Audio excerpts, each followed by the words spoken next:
आज का वीडियो का टॉपिक है CQCTD,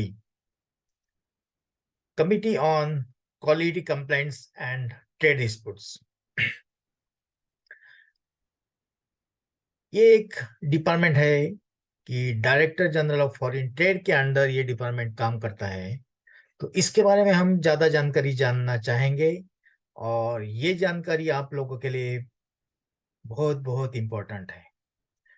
तो चलो देखते हैं कि क्या है ये CQCTD और क्या इसका फंक्शन है, क्या इसका रोल है, कब इसका एक्चुअली सेटअप हुआ है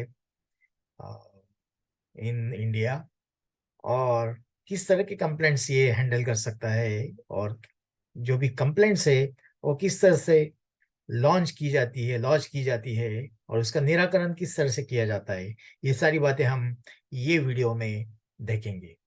तो CQCTD मतलब committee on quality complaints and trade disputes. तो 2019 में ये डिपार्टमेंट चालू हुआ। Director general of foreign trade के सभी ऑफिसेस में 24 ऑफिसेस जो भी है director general of foreign trade के, उनमें ये डिपार्टमेंट चालू हुआ। क्योंकि आज तक इसके पहले कोई भी ऐसा फोरम नहीं था कि जिसके आगे एक्सपोर्टर या इंपोर्टर अपनी कंप्लेंट दर्ज कर सके और अपने ग्रीवेंसेस जो है ये इंडिया की अथॉरिटी के सामने ले जा सके। क्योंकि अगर आपको कुछ भी इस तरह की कंप्लेंट्स को उसको ये करना है, कंप्लेंट रजिस्टर करना है, तो आपको डब्ल्यू वर्ल्ड ट्रेड ऑर्गेनाइजेशन या फिर इंटरनेशनल डिस्प्यूट का जो फोरम है ICC में, तो वहां आपको कंप्लेंट रजिस्टर करनी पड़ती थी। तो इंडिया में ऐसी अथॉरिटी नहीं थी, लेकिन आजकल इंडिया में ये अथॉरिटी का सेटअप हुआ है 2019 में, तब से ये अच्छी तरह से काम कर रही है। तो कौन सी कंप्लेंट्स है कि ये कंप्लेंट्स, ये कैटेगरी की कंप्लेंट ये हैंडल कर सकते हैं।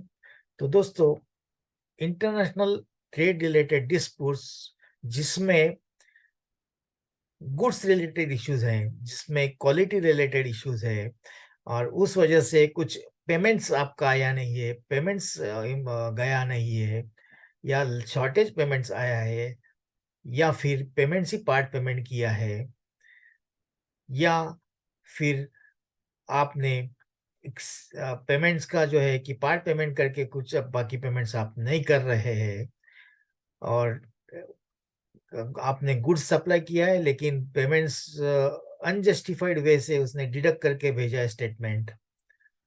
रिफंड, आपको रिफंड ऑफ मनी चाहिए क्योंकि आपने जो एक्सपोर्ट किया है उसने लिया नहीं है। इस तरह के बहुत सारी बातें जो है कि आपने इंपोर्ट किया वो रिजेक्टेड गुड्स है, या वहां भेजा वो रिजेक्टेड गुड्स हो गए, तो आपके पेमेंट वो नहीं कर रहे हैं, या रिजेक्टेड गुड्स दिखा के या शॉर्टेज दिखा के, या फिर डॉक्यूमेंटेशन और ऐसे रिलेटेड इश्यूज है जिसकी वजह से दोनों पार्टी में डिस्प्यूट है। एक्सेस या शॉर्टेज सप्लाई है और जो अनजस्टिफाइड कुछ चार्जेस उसने लेवी की है, रिजेक्टेड गुड्स उसने कलेक्ट नहीं किए है जो उसने एक्सपोर्ट किए ओवरसीज एक्सपोर्टर ने। तो इस तरह के बहुत सारे इश्यूज जो भी है, इनके लिए ये फोरम अभी अवेलेबल है कि ये सभी तरह के जो अलग अलग टाइप्स के जो आपके कंप्लेंट्स है between the buyer and seller, between the exporter and importer, ये फोरम के पास आप लेके जा सकते हैं। और ये फोरम जो है कि आपको उसका निराकरण कर सकता है। तो निराकरण कैसे करता है? तो निराकरण करने के लिए ये फोरम जो है कि नोटिसेज भेजता है दोनों पार्टी को। दोनों पार्टी को नोटिसेज भेज के वो हियरिंग के लिए बुलाते हैं ये अथॉरिटी।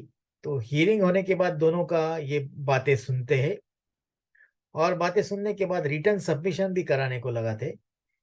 उसके बाद वो अपना जो ऑर्डर है, एमिकेबल ऑर्डर, वो रिलीज करते हैं, which is binding on both the parties.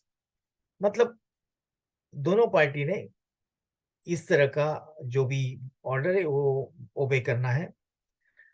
अगर वो ओबे नहीं करते तो अगला एक्शन की ब्लैक लिस्ट में भी यहाँ का एक्सपोर्टर जो है या इंपोर्टर है या ओवरसीज का एक्सपोर्टर या इंपोर्टर है, उनको डीजीएफटी जो है ब्लॉक कर सकती है, और रिलीज ऑर्डर जो बाइंड करने वाला ऑर्डर जो है वो रिलीज कर सकती है। अगर ये कुछ भी ओबे नहीं होता है तो फिर अगला लीगल एक्शंस डीजीएफटी ले सकती है। तो इस तरह के लीगल्स पैरामीटर्स जो है कि डीजीएफटी के सिक्योरिटी डिपार्टमेंट के पास अवेलेबल है, उसकी वजह से बहुत सारे एक्सपोर्टर और इंपोर्टर्स जो है ओवरसीज के बायर्स एंड सेलर्स, उनमें भी बहुत सारी एक्चुअली अवेयरनेस आया है कि इस तरह के कंप्लेंट्स रजिस्टर होने लगे हैं।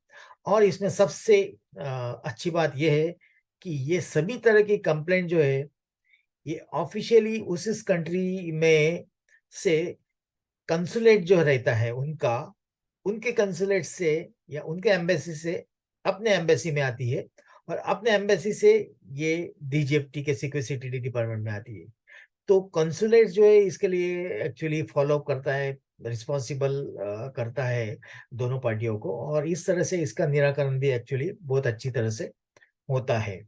तो इसका ऑब्जेक्टिव ये ऐसा है कि ये दोनों पार्टी के डिस्प्यूट जो है ये एमिकेबल वे से सेटल हो जाए। अगर ये एमिकेबल वे से अगर सेटल नहीं होते हैं तो फिर दोनों पार्टी के सामने रास्ता जो है कि जहां पे भी उन्होंने अपने एग्रीमेंट में क्लॉज डाला है कि डिस्प्यूट अंडर द जुरिडिक्शन, अगर वो आईसीए डाला है, इंटरनेशनल कोर्ट ऑफ आर्बिट्रेशन, तो वहां उनको जाना पड़ेगा, या फिर इंटरनेशनल कोर्ट ऑफ जस्टिस वहां का जुरिडिक्शन डाला है तो वहां उनको एक्चुअली प्लेटफॉर्म पे अपना जो भी डिस्प्यूट है ये लेके जाना पड़ेगा। तो ये बहुत ही एक्चुअली लंबी बात हो जाती है। उसके बजाय सिक्योरिटी डिपार्टमेंट है इस तरह के जो डिस्प्यूट्स है इसको अच्छी तरह से हैंडल करते आया है, और इसलिए इसका रिजल्ट अच्छा है। तो ये सारी बातें जो है कि पहले नहीं थी, तो उसके वजह से अभी जो एक्सपोर्टर इंपोर्टर है काफी उनको एक सीम रिलेटेड रिलैक्सेशंस मिल रहा है, डिस्प्यूट्स उनके कम हो रहे हैं। तो यही बात ज्यादा मैक्सिमम सिक्योरिटी सिटी जो डिपार्टमेंट है कि हम आपको शेयर करने चाहा था।